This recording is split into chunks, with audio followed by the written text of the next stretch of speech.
Tapi kalau Anies melanjutkan kerja Jokowi, jadi sebetulnya kan sudah jelas para buzzer jahat ini menyadari bahwa the next presiden itu Anies Baswedan.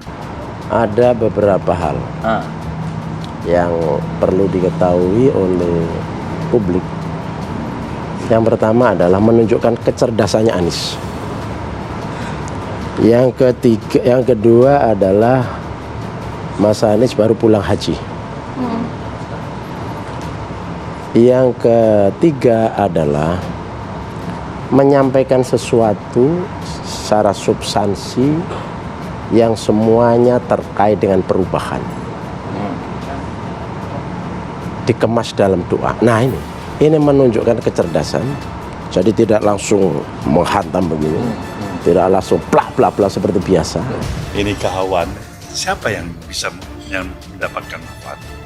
Bangsa ini, kita semuanya, kita rindu pada pikiran-pikiran seperti itu. Kalau enggak kita salah, pers juga salah. Ada fungsi peran kita kan untuk mengedukasi. Kalau enggak kita bahaya. Saya ingatkan pada waktu apel siaga, mungkin kalian ingat, musuh kita bersama itu bukan di antara kita satu sama lain atas dasar perbedaan pilihan, atas dasar perbedaan-perbedaan yang memang sudah kita miliki sebagai keniscayaan. Memang sudah punya sikap ya, dan kami juga sudah punya sikap. Akhirnya tadi kita membicarakan sesuatu yang kira-kira kita bisa nyambung dalam pembicaraan itu. Karena tadi PKS sudah tahu bahwa kita berada di koalisi perubahan bersama Nasdem dan Demokrat mencapreskan Mas Anies Baswedan. Demikian pula lanjut juru bicara Anies Baswedan ini, di bawah alam sadar para buzzer jahat sebetulnya mereka mengakui bahwa yang bisa melanjutkan kerja Jokowi hanya Anies Baswedan. Sebab gak ada yang lain dikritisi seperti itu. Misalnya Pak Ganjar bikin hal bagus di Jawa Tengah, apakah ada lontaran itu idenya Pak Presiden dari pusat tuh tinggal dijalankan Pak Ganjar? Gak pernah begitu. Tapi kalau Anies melanjutkan kerja Jokowi, jadi sebetulnya kan sudah jelas para buzzer jahat ini menyadari bahwa the next presiden itu Anies Baswedan.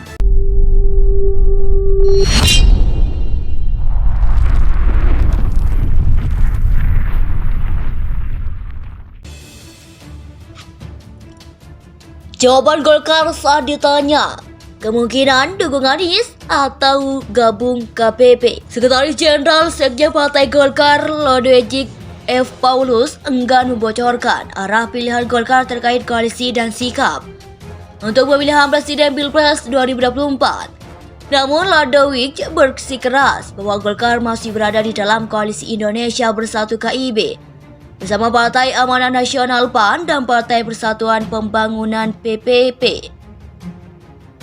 Hanya saja Golkar akan segera menentukan sikapnya paling lambat pada 28 Agustus 2023 mendatang. Sejauh ini ada sejumlah poros yang tersedia seperti Koalisi Kebangkitan Indonesia Raya KIR, poros PDIP dan P3, hingga Koalisi Perubahan untuk Persatuan KPP. Lantas, apakah Golkar juga masih terbuka terhadap KPP yang diisi oleh partai oposisi yang mendukung Anies Baswedan? Saya belum bisa itu. Pak Anies itu koalisinya beda dengan kita, ujar Lodewijk saat ditemui di kantor DPP Partai Golkar, Jakarta Barat, Kamis 29 Juni 2023. Menurutnya tidak ada menjadi kejutan jika dibocorkan saat ini, jadi tunggu saja, sabar. Sebenarnya wartawan yang paling duluan tahu, ujar Lodewijk. Lodewijk mengklaim bahwa 3 ketum partai di KIB masih sering bertemu untuk berkomunikasi.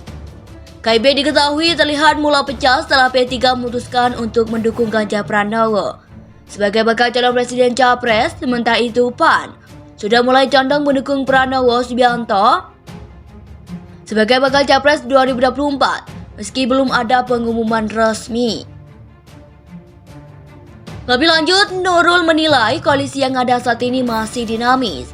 Golkar dikatakan masih menunggu berbagai dinamika politik yang ke depan meskipun sempat mendeklarasikan KIB bersama P3 dan PAN. Kalau kata Ketua Umum kami sih, 2 bulan inilah kita akan tentukan kita mau berkoalisi dengan siapa, begitu, ujar anggota Komisi 1 di DPR ini.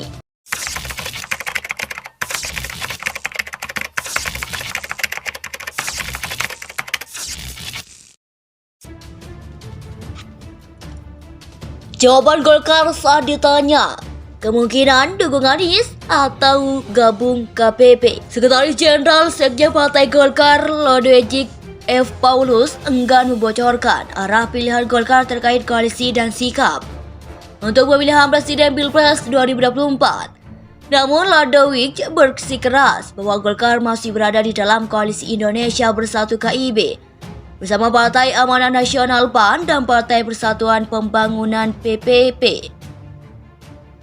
Hanya saja Golkar akan segera menentukan sikapnya paling lambat pada 28 Agustus 2023 mendatang. Sejauh ini ada sejumlah poros yang tersedia seperti Koalisi Kebangkitan Indonesia Raya KIR, poros PDIP dan P3, hingga Koalisi Perubahan untuk Persatuan KPP. Lantas, apakah Golkar juga masih terbuka terhadap KPP yang diisi oleh partai oposisi yang mendukung Anies Baswedan? Saya belum bisa itu.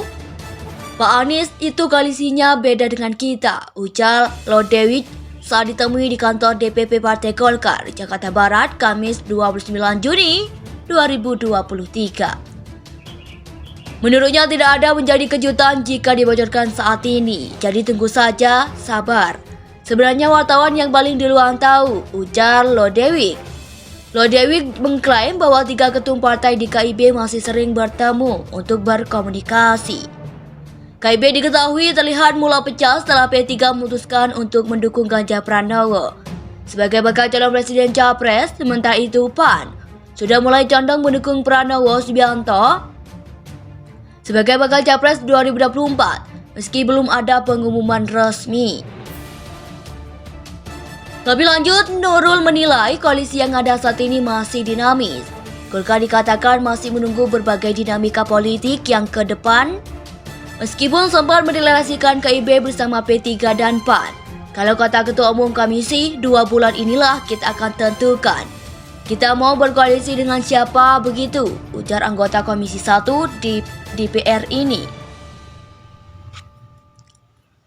Jawaban Golkar saat ditanya kemungkinan dukung Anies atau gabung KPP. Sekretaris Jenderal Sekjen Partai Golkar Lodewijk F. Paulus enggan membocorkan arah pilihan Golkar terkait koalisi dan sikap untuk pemilihan Presiden Pilpres 2024. Namun Lodewijk bersikeras bahwa Golkar masih berada di dalam koalisi Indonesia Bersatu KIB bersama Partai Amanat Nasional PAN dan Partai Persatuan Pembangunan PPP. Hanya saja Golkar akan segera menentukan sikapnya paling lambat pada 28 Agustus 2023 mendatang.